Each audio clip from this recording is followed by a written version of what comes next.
মঞ্চ প্রতিষ্ঠ আমাদের অভিভাবিকা কুষ্টিয়া জেলা বিএনপির সাবেক মহিলা বিষয়ক সম্পাদিকা অধ্যাপিকা ফাহিমা রুমি সহ মঞ্চ এবং সামনে উপবিষ্ট বিএনপি এবং এর অঙ্গ সংগঠনের নেতৃবৃন্দ এবং সাদিপুর ইউনিয়নের গুরুত্বপূর্ণ জনতার একাংশ, আসসালামু আলাইকুম।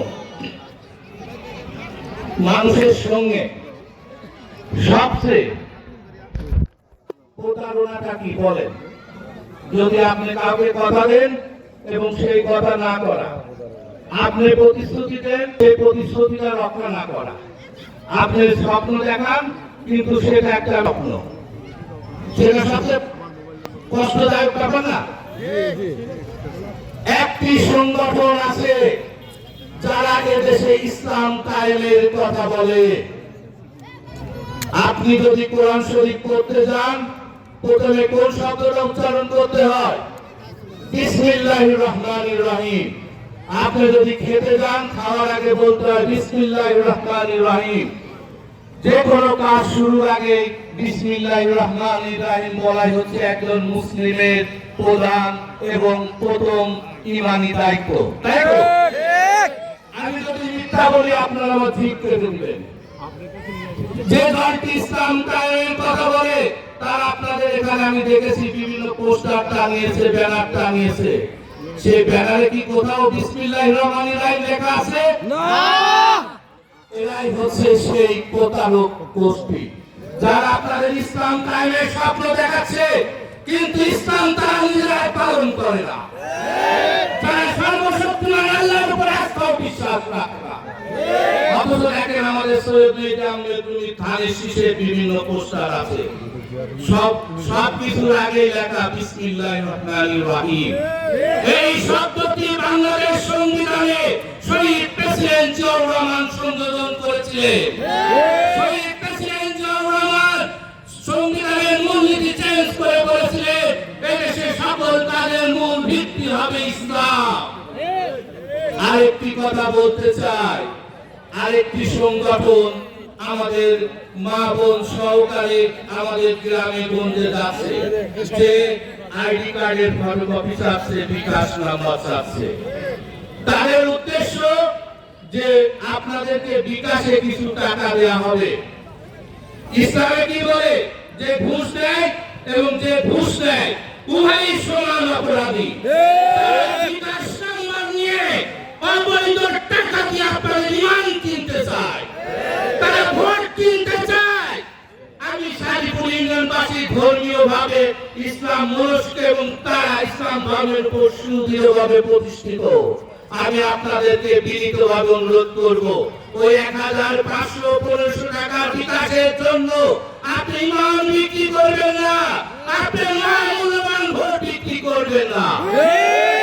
এই বক্তব্য যদি আশেপাশের মা বোনেরা শুনতে পান, না পারলে আপনাদের অনুরোধ করবো মা বোনদেরকে বলবেন যে যারা এই বিকাশ নাম্বারে দিতে চাচ্ছে মাত্র 500, 1000 বা 1500 টাকা দিয়ে আপনি ভোট কিনতে চায়, জনাব তারেক রহমান সাহেব আপনাদের এবং সেই মা বোনদের জন্য একটি কার্ড প্রচলন করেছেন, ফ্যামিলি কার্ড।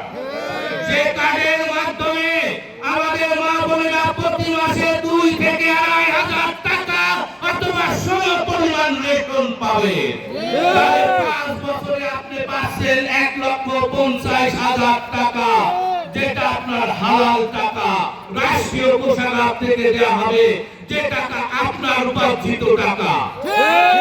এখন এর জন্য জনাব তারেক রহমান সাহেব সাদিপুর ইউনিয়নের সবাইকে অনুরোধ করেছেন, আপনারা যদি ধানের শীষে বীর মুক্তিযোদ্ধা সৈয়দ মেহেদী আহমেদ রুমিকে ভোট দিয়ে এমপি নির্বাচিত করে, উনি কুমারখালী বক্সার মানুষের জন্য এই ফ্যামিলি কার্ড দিলেন।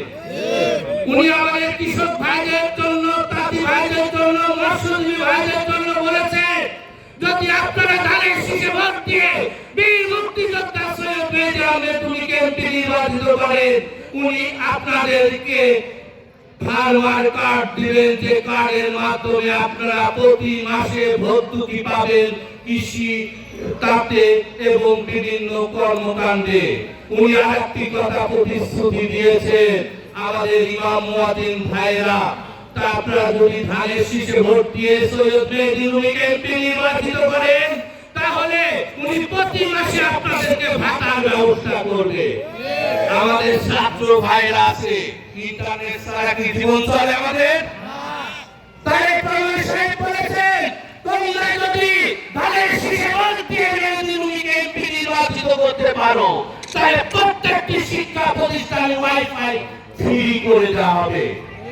আর অনেক কথা ছিল, বলতে চাই না, তবে একটা কথা বলতে চাই, মানুষ কখনো তার পিতাকে ভুলতে পারে না, সেই পিতা যত অযোগ্য বা যোগ্যই হোক। একজন ব্যক্তি এমপি হতে পারে, সৈয়দ মেহেদী আহমেদ রুমি এমপি হবেন, ইনশাআল্লাহ মন্ত্রী হবেন, উনি কোন পিতা সৈয়দ মাসুদ রুমির কথা ভুলতে পারে না? আপনাদের ইউনিয়নের জনককে, ইউনিয়নের যিনি সৃষ্টি করেছেন, এই ইউনিয়নকে যিনি আলাদা একটা ইউনিয়নে রূপান্তর করেছেন, সেই স্রষ্টাটাই হচ্ছে সৈয়দ মেহেদী আহমেদ রুমি। অনুরোধ থাকবে, যিনি এই ইউনিয়নের সৃষ্টি করেছে, ইউনিয়ন করে আপনাদের উন্নয়নে সোপান দিয়েছেন, এই মহিরু বীর মুক্তিযোদ্ধা সৈয়দ মেহেদী আহমেদ রুমিকে আপনারা কখনো ভুলবেন না। আশা করি আপনাদের মহামূল্যবান ভোট তাকে দিয়ে, ধানের শীষে দিয়ে তাকে আগামী নির্বাচনে এমপি মনোনীত করবেন। এবং আমাদের বংশীবাদক সারা বাংলাদেশ যার কণ্ঠ শোনার জন্য ছুটে চলেছে, যে তারেক রহমান সাহেব যে মন্ত্রী পরিষদ গঠন করবে, ইনশাআল্লাহ উনি সেখানকার গর্বিত সদস্য হয়ে আপনাদের সমস্ত সমস্যা দূর করবে আশাবাদ ব্যক্ত করে আমি আমার বক্তব্য শেষ করছি। আল্লাহ হাফেজ। বাংলাদেশ জিন্দাবাদ। শহীদ জিয়া এবং আমাদের মা বেগম খালেদা জিয়া অমর হোক। তারেক রহমান জিন্দাবাদ।